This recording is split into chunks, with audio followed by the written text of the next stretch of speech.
A human head rolled out of a trash bag on the New Jersey Turnpike, and in that instant, police knew a predator was operating in the shadows. In 1991, sanitation workers lifted a suspiciously heavy black trash bag from a roadside container. When they opened it, they froze. At first glance, the round object inside looked like a pumpkin, but it wasn't. It was a man's severed head, washed clean, positioned upright as if placed with care. Inside the same trash container, workers found more bags, all double-knotted and rinsed. None were scattered. Each held another section of the victim's body, legs, arms, torso, separated with unnerving surgical precision. 7 pieces in total. Ligature marks wrapped tightly around the wrists and ankles, revealing he had been restrained before he was gone. A search of the surrounding refuse uncovered additional items: a blood-stained bedsheet, a torn piece of beige curtain with a faint pattern, and the victim's wallet, wiped down but still present. Nothing looked rushed. Everything looked controlled. The victim was identified as 56-year-old Thomas Mulcahy, a respected business executive and father of 4. He had traveled to New York City for meetings but never returned to his hotel. Witnesses last saw him heavily intoxicated inside an upscale Manhattan gay bar, speaking to a white male with brown hair, calm, unremarkable, forgettable. After that moment, Mulcahy disappeared. But inside those bags, detectives found something the killer never intended to leave behind, a trace that would pull them directly toward Staten Island. 2 months later, another set of body parts surfaced, cut the same way, washed the same way, and hidden in another line of carefully packed trash bags. In 1992, detectives were still piecing together the horror of Thomas Mulcahy's death when a second nightmare emerged. In a wooded stretch of Manchester Township, sanitation workers pulled several heavy trash bags from a dumping site.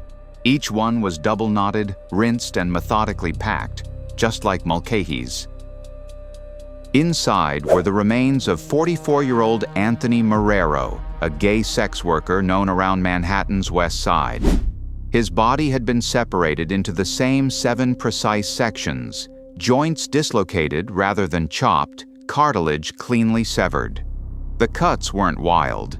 They were controlled, identical to Mulcahy's.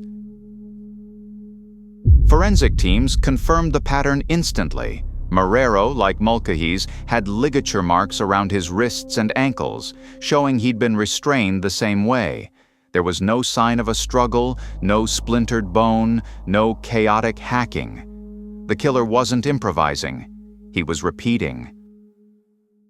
Detectives sifted through every piece of trash linked to Marrero's dump site, and then one ordinary object hit them like a punch, a plastic shopping bag labeled President's Choice.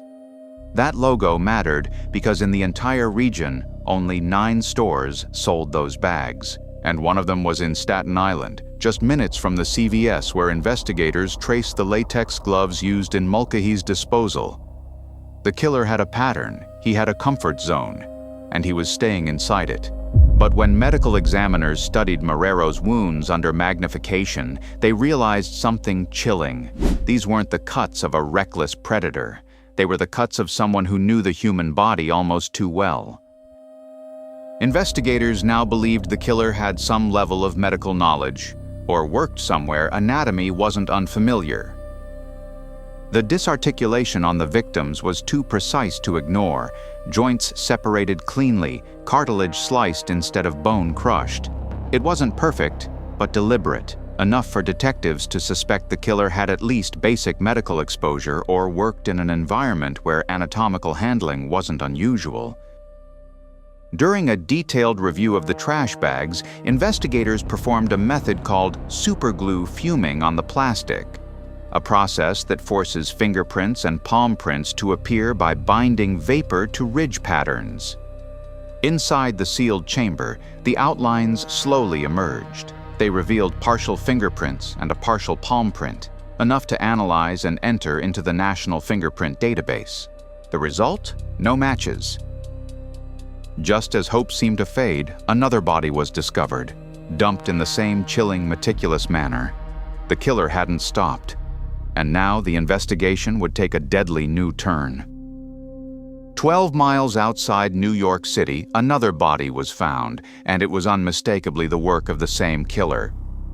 The victim was 56-year-old Mike Sakara, a regular at the Five Oaks Piano Bar in Greenwich Village, known to cater to gay clientele. Like the previous victims, his body had been carefully dismembered into 7 pieces, double-bagged and washed. Ligature marks on his wrists and ankles indicated he had been restrained. There was no sign of a struggle. The precision and methodical approach mirrored the earlier murders. Bartender Lisa Hall recalled the night Sakara was last seen. A white male had approached Mike, sat beside him, and introduced himself as a nurse at St. Vincent's Hospital. Lisa had never seen the man before, but the two left the bar together. She never saw Sakara again. Detectives created a composite sketch from her description, but with so few leads and a common first name, locating him in New York City seemed nearly impossible. Investigators now faced a chilling reality. The killer had struck again. The same meticulous dismemberment, the same careful disposal, the same signature. The case was growing more urgent, and the net was beginning to tighten. But who was the man Mike had gone home with that night? And how would detectives finally trace him to the stores, the fingerprints, and the dark secret hiding in Staten Island? Lisa Hall, the bartender at Five Oaks, had only a first name, something like John or Mark, and a face she remembered vividly. Using her description, detectives created a composite sketch. Meanwhile, investigators began canvassing local hospitals, checking every nurse who might match the sketch. One man stood out. Mark Slayton, a nurse at St. Vincent's Hospital. Not only did he resemble the sketch, but he also lived in Staten Island, close to the stores that sold the latex gloves and President's Choice bags found with previous victims. Slayton's prints were collected, but when they were compared with the prints lifted from Mulcahy and Marrero's bags, there was no match. It was frustrating. Detectives felt the killer was slipping through their fingers, blending into society while the bodies kept piling up. There were no clear motives, no jealous lovers, no obvious enemies. The case turned cold for years. The killings had stopped, leaving police to wonder. Had the killer gone underground? Or was he refining his method, waiting for the perfect moment to strike again? Then, years later, a breakthrough arrived. A new fingerprint technique from Canada promised to reveal the truth hidden for nearly a decade. Detectives sent a dozen of the original trash bags from the last call killer cases to a lab in Toronto. Using a method called vacuum metal deposition, VMD, the surfaces were exposed to gold vapor heated to 2,000 degrees Fahrenheit. The gold formed an invisible film over the plastic, and then vaporized zinc was introduced, adhering to the gold and locking any fingerprints in place. The results were astonishing. From the Mulcahy murder, 16 partial prints were revealed. From the Marrero case, 3 more. Each print was far clearer than anything previously recovered. The enhanced prints were then entered into the National Fingerprint Database of known offenders. Once again, there were no immediate matches. The killer had stayed hidden in the system. Determined, Detective Kuhn mailed hard copies of the prints to every state, knowing not all jurisdictions had uploaded their records to the national database. Finally, in Maine, print examiner Kim Stevens received the package. As she compared the enhanced prints to the state records, one name leapt out: Richard Rogers, a former graduate student in languages who had previously been charged with a violent crime decades earlier. It was the breakthrough investigators had been waiting for. Richard Rogers wasn't just a name on a page. He was a man living in Staten Island, near the stores that sold the gloves and bags used in the murders. The hunt was about to catch up with him. Richard Rogers had a past investigators could not ignore. He had been a former graduate student in languages at the University of Maine, and decades earlier had been charged with killing his college roommate using a hammer. He claimed self-defense and had been acquitted. By the time of the last call murders, Rogers had earned a nursing degree and was working as a surgical assistant at Mount Sinai Hospital in New York. On the night Mike Sakara disappeared, witnesses had reported a man introducing himself as a nurse, a role Rogers actually held. Detectives moved carefully. They verified witness statements, cross-checked his employment, and finally executed the arrest. Rogers was handcuffed while performing his duties in the hospital, completely unaware that years of meticulous murders had been traced back to him. Rogers had hidden among ordinary people, presenting a calm, professional demeanor, all while committing the last call killings. Evidence inside his apartment hinted at a disturbing obsession, but the full scope of his crimes was about to be revealed.